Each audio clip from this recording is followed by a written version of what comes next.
right. I'm Scott. And I'm Don. And we're talking real estate. Hey, everybody. How you doing? Absolutely. Got Zach Wilkowitz in the house already. Catherine Cotton already. People all over the place crazy. So it's been a sweaty week. Sweaty short week. Sweaty couple days, few days. Yeah, sweaty couple of days. Who would have thought that it would have been 70s, 60s, and then 85?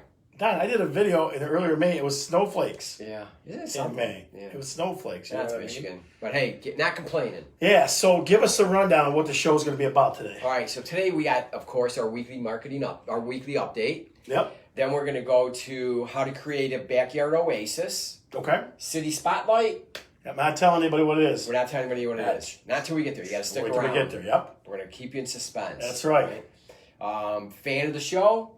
How do you make your home more efficient? And maybe a story from the street if we have Story time. from the street. How's that sound? It sounds good. It sounds really good. Folks, we got a great show for you. Before anything else, before we start, let us know where you're tuning in from. You might be up north of your cottage. You might be in Woodhaven. You might be our people in Brattle Creek. You might, wherever you are, put what city you are dialing in from. Maybe free up in Traverse City. Yeah, Traverse City. You're up at the restaurant. You're in a restaurant somewhere enjoying a drink. You eat. You go out to eat. You have to let us know where you're dialing in from because we'd love to know that. So that's a good thing. Now let's talk about this week in the market. We'll do this. We'll break it down to what has changed and what has not changed, right? Mm-hmm. So the change, again, is the lack of inventory is really pushing price.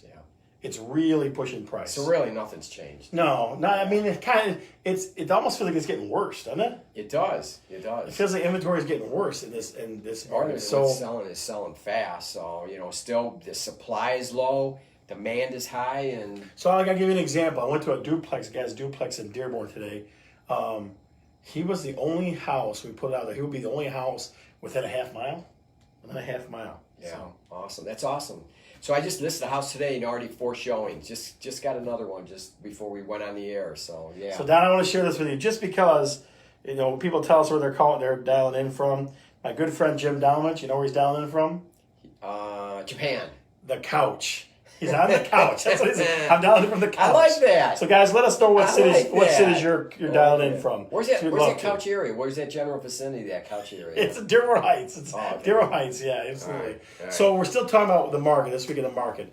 I feel like buyers are fighting for property still. Oh, absolutely. I put 2 in yesterday, and both of them I have not. I've been on the agent all day long and got no response yet. Mm-hmm. So they're kind of. Agents are kind of waiting around to see what shakes out. How many offers you can possibly get? Yeah.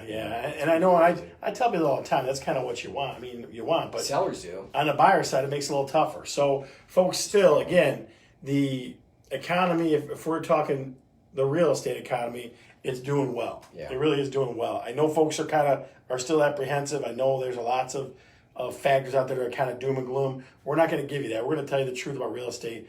It's going well. Every agent I know is exhausted. Yeah. Because they're going nonstop. And the first thing I always say is, I'm not going to complain about it, but. Who's saying the but? Just everybody I talk to. Yeah. Like other agents we work with. Or like I call somebody when they got an offer with somebody. I'm not going to complain, but I was working until 11 o'clock last night. So the real estate market is zooming. So if you're thinking about buying or selling, buyer, you better be ready to run. Yeah. You better be ready to put your best foot forward. Seller, it's a good time. It's really a good time. So, yeah, definitely. All right, so what do we got up next? So what are you going to tell us about? I want to talk about, since it's finally got warm, okay, and the Memorial Day weekend, on my Facebook, I saw a bazillion fire pits and pools and stuff. So, because we're at stay at home, you know what I mean, I want to at least start to list and break down building your yard into a backyard oasis. Now, I'm going to say a couple of things. One, there are some fans of the show and some folks that we deal with in that what they have is ridiculous. Like it's amazing. Like my cousin lives on a lake, Lake Huron and stuff, and you can't recreate that, right? You can't. Well, you can for a certain price. Yeah. But I'm saying you can't recreate that if you're in the middle of Dearborn Heights, right? Yeah, right. You don't want to. Right? A lot of that stuff you can. This stuff is recreatable. Right. I'll give you some pricing, and we'll just kind of talk through it. Yeah. Okay. Yeah. So the first thing in the backyard oasis is the food, right? So food and grilling. That's what it's all about. Do you have a grill at your place? We do. Yeah. Do you grill a lot? Yeah, it's probably 3, 4, or 5 times a week. Yeah. Yeah. So my buddy George Lesko, one of my buddies that I watch on Facebook all the time, the guy always has a grill full of 7,000 pounds of meat. Yeah. Like he has the most amazing grill I've ever seen in my life. Man, So man, he never meat. invites me out with that for that grill, but he always has. Is he a carnivore? I don't know, but he has a lot of meat. Man. There's lots of meat going on. Yeah, well, So, folks, I'd love to go over there. The starting thing, the first place you got to look at is grilling. You get a standalone grill, like a nice Weber grill. Mm-hmm. I saw them at Home Depot. They're like between $250 and maybe $500. Again, depending how fancy the grill's going to be, the price is going to go up or down, right? I see a lot of people now are going to like the grilling stations.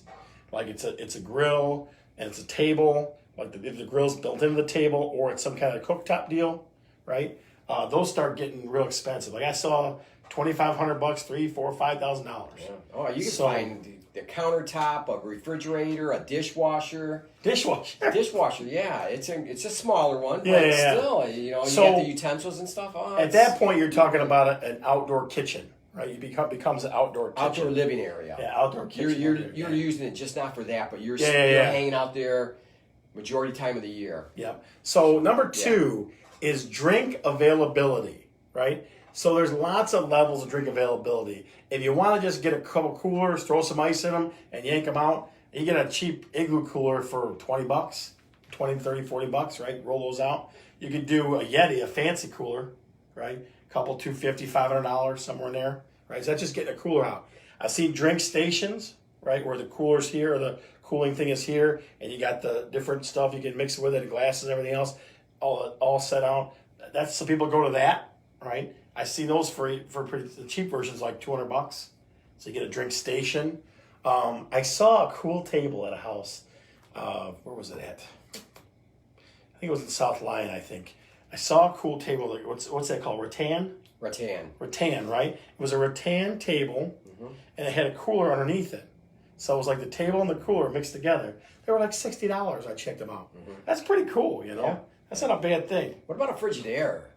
Yeah, I mean, I guess. I don't know. Refrigerator. Yeah, you can put a fridge out there too, sure. I also see tables that have the basin in the middle, right? In the middle of a picnic table or wood table or whatever. So those start to get pricey. I saw one at Target was like $200. But again, every one of these has levels. Everything we're talking about is going to have the low, middle, high. So what do you put ice on it? Yeah, so it's like a basin, right? You throw ice in there and you put your drinks right in. Oh, okay. It's not bad. So far you got food and you got drink, right? What do you need next? Nothing. No, yeah, you do. You okay. need sound. What? You need music. Yeah, that's right. Okay, so here's what I want. I want you to tell us what your favorite summertime songs are. I like Will Smith. I like Summertime. I know that's an old song, but I like that. That's a kind of a summery song. What about you? I like Kid Rock. The Sweet Home Alabama or the one All Summer Long? All Summer Long. Yeah, so folks, that song. in the comments, tell us what songs you equate with summertime you throw on when you're out back in the backyard. What songs do you listen to when you are definitely, relaxing in your oasis? So throw those out there for us.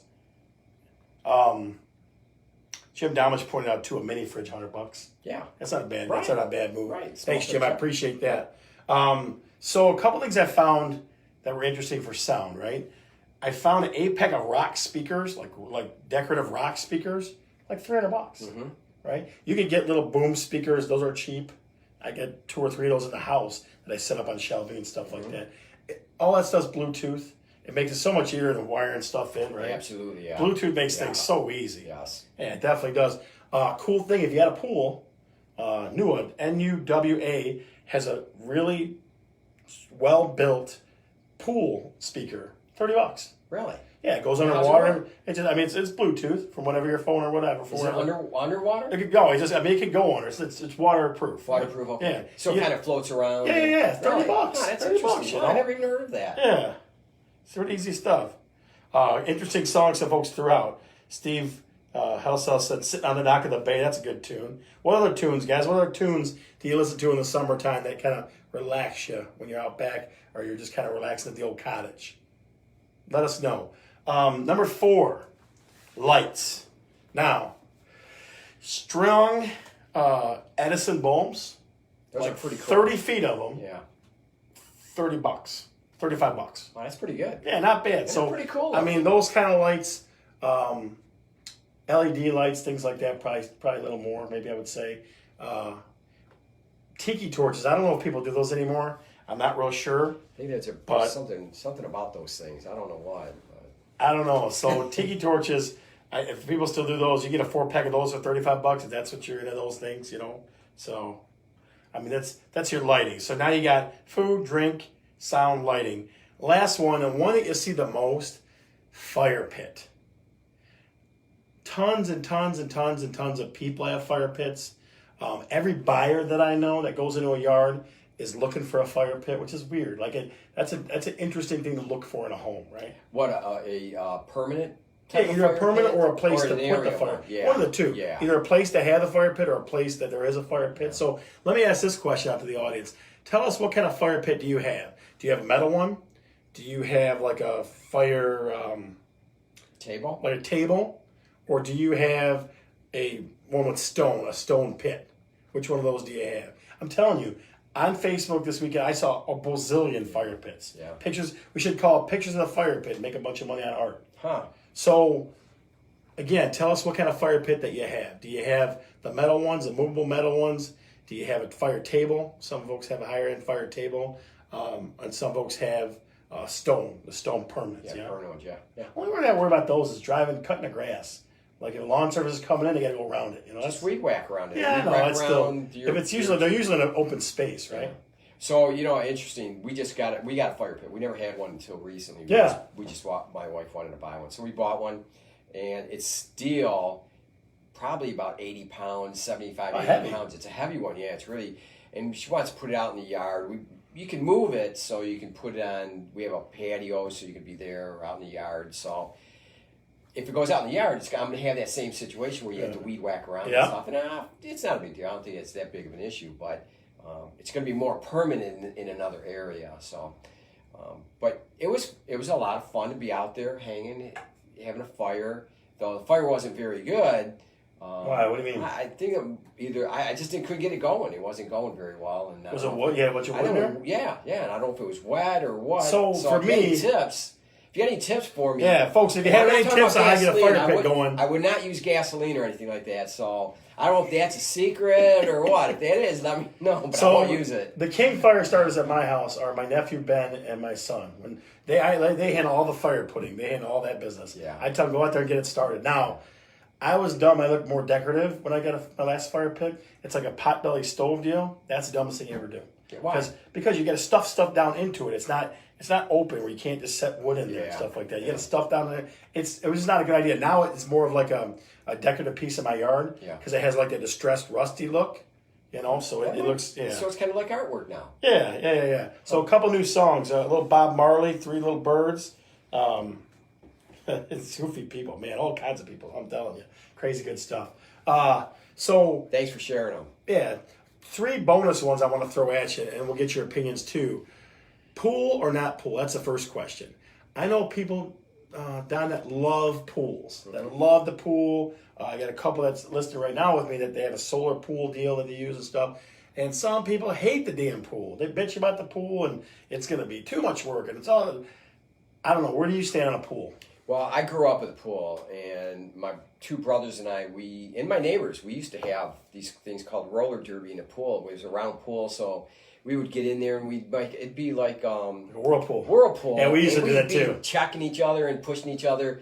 So I enjoyed it a lot, and it was work, being a young kid to have to vacuum it and skim it and make sure the filter was working and put the lime and all that stuff in that you put in those days. But I have a lot of fond memories of it. I don't have one now, and I don't want one, but I could see the attraction of it. I swear, though, it's like a down-the-middle deal. Like, some people that talk to you are like, they hate the damn pool. Yeah. They're like, they don't even want to think about it. I don't want a pool. Oh, my God. They freak out. They might have been that kid that had to clean it out all the time when they were young and decided, when I'm an adult, I am not going to have a pool. I will not clean that damn pool. I'm a grown person in America. I will not clean that pool. But I have no feelings either way on it. The coldest pool I've ever been in my whole life, Jim Dowmage's pool was cold. Yeah. Yeah, my buddy Jim. I've been in this pool a couple times. Freezing cold. So definitely cold stuff. Did it catch your breath? You were like... Well, no, I'm not a sissy or anything like that. I mean, it was cold. Okay, all right. Good. Good to hear.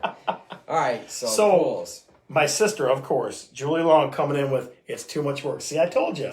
Too much work. It's either you're on one team or the other. The too much work team or the we love the pool team. There's two of them. It's never down the middle. That's one of the bonus ones. Julie, stick around because this one's for you. Hammocks. Hammocks. She and I were talking about hammocks the other day. I've seen hammocks that hook to trees. I've seen hammocks that hook to their own little gazebo thing. Mm-hmm. You like hammocks? I do. As a matter of fact, Memorial Day, I took a nap on a hammock. Yeah. Yeah, it's. Good for reading, right? Really good for reading. Really easy to deal with. Like cooler too, right? And if you're swinging, just a nice little swing back and forth, and you'll zonk right out. Yeah, absolutely. Very cool place. Last one's the funniest one, and a friend of mine had a movie screen in their backyard they put up, but I saw this one, an inflatable 14-foot tall movie screen. Yeah. $200. Yeah, that is pretty cool. That's cool. That seems so cool. So think about it. You can have your drinks, your food, your songs you love, cool lighting, fire, a pool, and a movie, and a hammock. I mean, you got every activity covered. You know what I mean? That's pretty cool stuff. The only thing you're missing is popcorn. So, folks, here's what we want to do. I want you to tell us what feature of your backyard is your most favorite. What's of your specific backyard? What's your favorite feature? Tell us. What's your favorite feature of your backyard? Right? And we're going to ask the question a couple more times throughout the show, too. What's your favorite feature of your backyard? All right, so next up is City Spotlight. City Spotlight, absolutely. What are we talking? What city? Clawson, Michigan, ladies and gentlemen. Clawson, Michigan. Clawson, Michigan. Absolutely. If you don't know where that's at, it's right near Royal Oak. And step over, just one step over, yeah. So, nice Don, I was surprised. I tell you what I was surprised about. It's a small market. It's a small market. I was amazed at how few homes. You know what I mean? It's a very what do they call it? Sleepy suburb type of thing.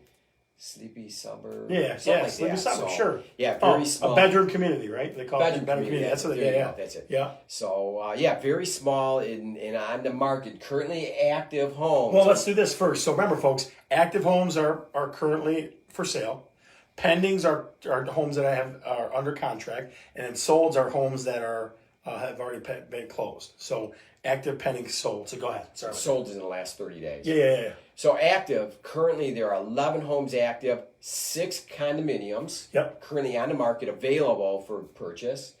And on the pending side, there are 17 pending and 6 condos pending as well. So 17 and 6. Okay. 17 homes, 6 condos. So, and there's 11 homes that sold and 1 condo, right? Is that what we're talking? Yes. Okay. And then in the last 30 days. I got you. So what's the average sale price then? I missed that. I brain fart. So what's the average sale price? The average sale price is $224,000 for what's it get you? 1,170 square feet. So definitely a nice community, yeah? Yes. Really surprising. Yes. A couple things. One, it's so few homes have gone into transaction in which way. And then 2, the pendings are the highest number, right? Mm-hmm. So that means that there are lots of action. Things are going for sale. So Clawson has a little downtown with some nice restaurants and bars, and so there's a good little nice nightlife in that area. So Don, I want to read a couple answers to our question of what's your favorite backyard feature. Tom Wilkowitz, our fan of the show last week, says a pool. He's got to have a pool for the kids, right? And his family's pretty big. They're crazy. They're fun though. They're a lot of fun. My sister says my nephew wants a hot tub, right? Hammocks, gazebos, movies outside. I mean, people love it. Yeah, being outside. I'm telling you, the warm weather is going to change people's tune over a few weeks. I mean, it's going to change people's tune. Yeah, it already has, I think. Yeah, it's starting to. Absolutely. I got a better attitude a little bit about the weather. The sun's an amazing thing that way. It makes you fire up again. You know? So you want to repeat that question again one more time? Yeah, sure. So the question is, what's your favorite backyard feature in your home? What's your favorite? Is it a pool? Is it a hammock? Is it the drink station you have set up? Is it your grill? What is it? Yeah. I have people that are taking out things. Like my sister's taking out her back screen and porch things. I mean, so people are taking out some stuff they don't like and stuff they like. So. Right. That's what it's all about, having a backyard. The backyard oasis, right? Yeah, awesome. So up next is Fan of the Show. This week. Fan of the Show? This week Wait. Fan of the show? You sure? Yeah. I'm just kidding.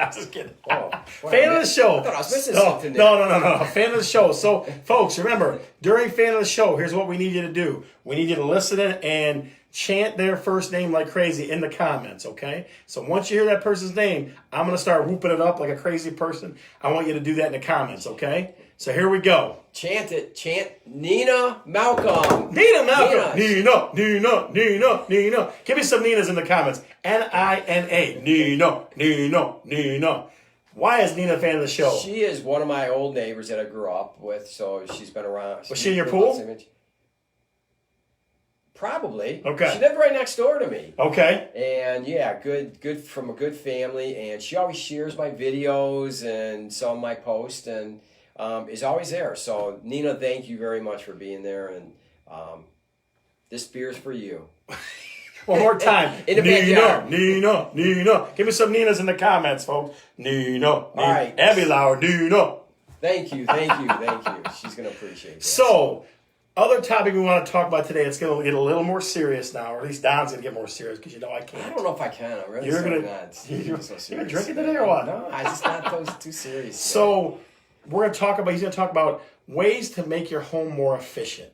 Energy efficient. That's a big thing these days, right? And comfort efficiency. Yeah, absolutely. Be a little more comfortable. So, 6 ways. Number 1 is, it's not really a high on the priority for most people, at least I wouldn't think of it, but dual flush toilets. Now, Don, you know I have a dual flush toilet. I have 2 of them. Oh, you got 2 of them? Yeah. Right? Tell me why they're more efficient. All right, because they use less water, because there's 2 buttons that you press. Either you press 1 for liquid waste or number 2 for solid waste. Did you do that numbering on purpose like that, really? So hopefully you're not eating while you're watching the show. How much more water are we talking? Well, the standard one uses approximately 27% of the home water bill on an average home. So when you gotta go, the water will flow. Just remember that, okay? Yeah. They use a lot of water toilets. He told me that earlier before the show. I was shocked. Yeah. That the toilet is where you use most of your water. That's crazy. Out of the house. You would think dishwasher. Right. I would think shower. Or shower, yeah. Holy smokes. Yeah. I don't know. Maybe that's a really old toilet to be 2 gallons or whatever it would flush down. So anyway, dual flush toilets, that's a really big energy saver. Number 2 are light bulbs, LED light bulbs. Okay. So this is the 3rd progression of light bulbs. Initially, there were the Thomas Edison incandescent bulbs, then the fluorescent bulbs, and now LED. They're much more expensive. They're more expensive, but they last longer. And the brightness and the lumens, which is the brightness levels, they have much more variables on brightness. Yeah, there you go. Variables. So, Don, here's what happens. I was doing great when I had the double flush toilet, the 2-button toilet. Now I got all Edison bulbs in my house pretty much. So now I'm going back the other direction. Is what you're telling me? Because they're not efficient, right? Yeah, you have them? I have a bunch of Edison bulbs, a bunch of them. Where'd you find them? I got not though. I mean, like this, they say Edison bulb. That's a popular bulb, right? Yeah. Oh, that no. Well, I'm talking about the incandescents the original ones. Yeah. Okay. Well, not those that far back, but the ones that you would get at the store all the time. It's hard to find those now. All right, so I want to pause for a second because Father Bob Johnson, my dear friend, my family priest, is watching. So I got to watch my mouth now. Okay, Father Bob, I see you. I'm going to watch it. Okay, I promise. Good luck about that, Scott. Father Bob. Father Bob's on the case. He is. Case now. He knows me enough. All right, number 3 is skylights. I love a skylight. Yeah. I absolutely love, like when I go show a house has a skylight, I love a natural light skylight. The way I look at it, it's simply just a window in the roof. Yep. So, and did you know that some of them open so that you can get some fresh air through there? Sure, but also think about this though. I always caution people this way. You got to make sure those are caulked on a regular basis because that's like you're asking for water to come in. It can be, yeah. So you got to be, folks. The skylights are beautiful. I love them. All right, but you got to be careful. Make sure they're installed properly and check them once a year. And my sister says LED lighting is harsh on the eyes. So if you try to be harsh but efficient. Well, they've gotten better. I think they've gotten better. You have to shop for those. So okay. They've gotten better because they know people are using them and they last longer, better energy. Gotcha. Number 4 is solar panels on the roof.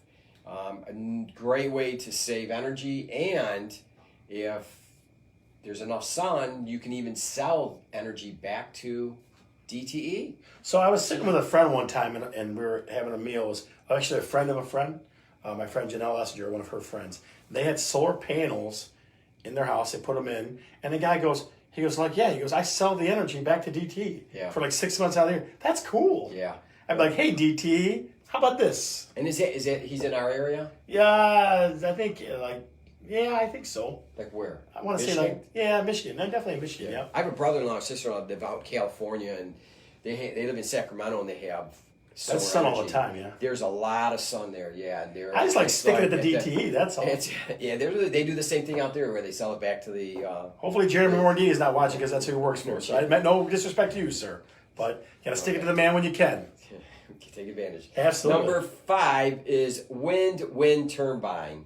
This is a little odd thing out there, but you can find small ones that will fit on a property on a home, and it may not be one of the top things that you might do, but it's out there and it's available. So I would say people that buy land, right? Like I had a good client, Nate Amy Beavers just bought in Sumter. Perfect. Right? Rick Watland, another one that they put a turbine maybe on their property, right? Perfect. Yeah, because I don't think you're not getting that in the city too much. I don't think. Hey, you could, but I mean, you see them out in more rural areas. Yeah. I think it's a good thing. And number 6 is windows. Windows are much better, probably in the last 5-10 years than they were before when people were just going to vinyl windows. You can get auto tinting windows. Did you know that? No. Yeah, auto tinting windows, where as the sun it gets brighter, it tints itself. Really? Yeah, it starts. Wow, that's cool. They're constructed in a way where it's much better insulated, and so it deadens any sound transmission, and also energy efficiency. It makes it much more comfortable around that window. Yeah. So I'm going to add one that's not on your list because I got it from Kevin from 5-Star Heating or 5-Star Inspections. Mm-hmm. He always says this. He says that almost always the insulation has the more blown insulation. Mm-hmm. He's always saying you got this much, you need this much. So get the machine, blow the insulation in, and be energy efficient that way. And you do it yourself. Yeah, absolutely. Because the machine, you can rent the machine from somebody else. So, folks, before we get to the end, the last few topics of the show, again, what's your favorite feature of your backyard? We're still trying to place that, see what people's favorite features of their backyard are. Billy Ferguson, Deb Lauer in the house. I'm telling you what. So, Don, what do we got? Last thing we got for people today. Well, do you have a story from the street? Story from the street. Okay, so you know me. You know that I always have a decent story, right? I will tell you this. I don't know if he's still watching, but Bill Polk and I are going back up north this Sunday. We're driving his wife's car. We're not driving the truck, so feel safe for us, okay? Is the truck fixed? Yes, yeah. His brother mechanic, so they towed it right to his shop. Yeah, it's fixed. It's definitely fixed. I don't know if he's going to keep it or anything like that, but we're not driving that. I can tell you that right now. We're driving his wife's car. You wouldn't go in else. it again. No, absolutely not. And I'm leaving my keys at home, so I don't leave my keys messed up. So my best story for this week, I'm not sure if I shared it before. I can't remember if I did or not. Friday, I had a client. We're doing an inspection, right? And the client's walking around. We're going looking at stuff. And Kevin from 5-Stars inspecting the house. And we get to, we're in the kitchen. And I'm walking looking at something. And I turn around. And the client has a frozen hand in his hand. I go, whoa, he scared the shit out of me. I was like, oh my God. A human hand? No. Okay. Yeah. I was like, what is that? I freaked out, right? So somebody put a glove with water in it in the freezer and froze it. Yeah. Like, that's awesome. But why is it awesome? Maybe scare your girlfriend or why you could put there's nobody in the house. Was empty. The house was empty. Well, you forgot it. You forgot it at home. So my hand. Be careful, folks. What you look into when you go into a house, look out for the frozen hand, okay? Be careful of that stuff. Yeah. What about you? Got any stories from the road? I don't this past week, no. Okay. I don't. Well, I'm sure we're going to come up with some crazy stuff. Because real estate is nuts, folks. Yeah. As always, we love all the folks that watch the show. We're constantly trying to do fun, good things. If you haven't noticed, the last 2 weeks have been ridiculous commercials. If you didn't get a chance to see our commercial this week, I kicked Don out of his chair for as Memorial Day weekend chair. We're gonna do a commercial. I didn't know this weekend was over. Well, it is over. Then I mean, we got a show to get ready. So plan on seeing a crazy commercial from us probably Sunday or Monday. That's probably when we'll throw the commercial out there for you. So let's do it this way. I'm Scott. I'm Don. And we're talking real estate. We'll see you later. Have a good week.